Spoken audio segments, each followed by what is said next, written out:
Hello, my name is Muhammad DBM10013-Scalar. My matric number is 01DGU21F1070. Hello, my name is Muhammad Farhanaim bin Ahmad Nazri.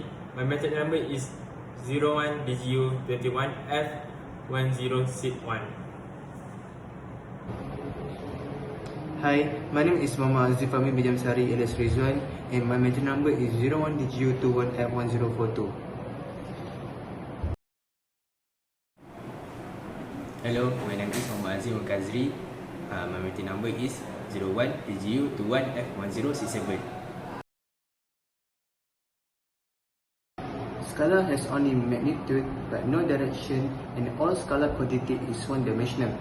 Few examples of scalar quantity is length, mass and energy. In linear algebra, real number or other elements are called scalar and are related to vector through the operation of scalar multiplication. Any change in scalar quantity is the reflection of change in magnitude. Scalar quantity cannot be resolved as it has exactly the same value regardless of direction. Any mathematical operation carried out among two or more scalar quantities will provide a scalar only. However, if a scalar is operated with a vector, then the result will be a vector.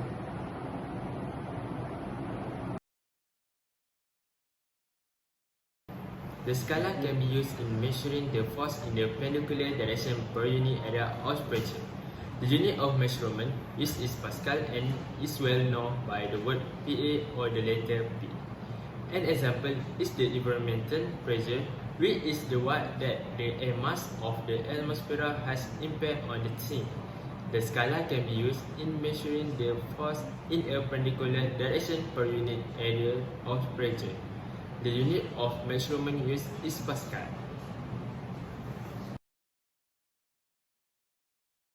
Here we can see the example calculation of scalar.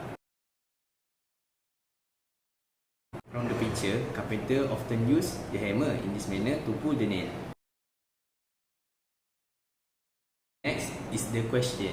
Find the angle between vector A, 5i plus 7j plus 10k, and vector B, 9i plus 2j plus 7k. Then A multiply B equal to 5i plus 7j plus 10k multiply 9i plus 2j plus 7k equal to 45i square root plus 14j square root plus 17k square root. Then the square root replace it with number 1. Then we get 129. After we calculate the A and B, we get square root of 174 and square root of 134. The cos theta equal to 139 per with square root of 174 and square root of 134. Then theta equal to cos inverse 0.845. Theta equal to 32.348.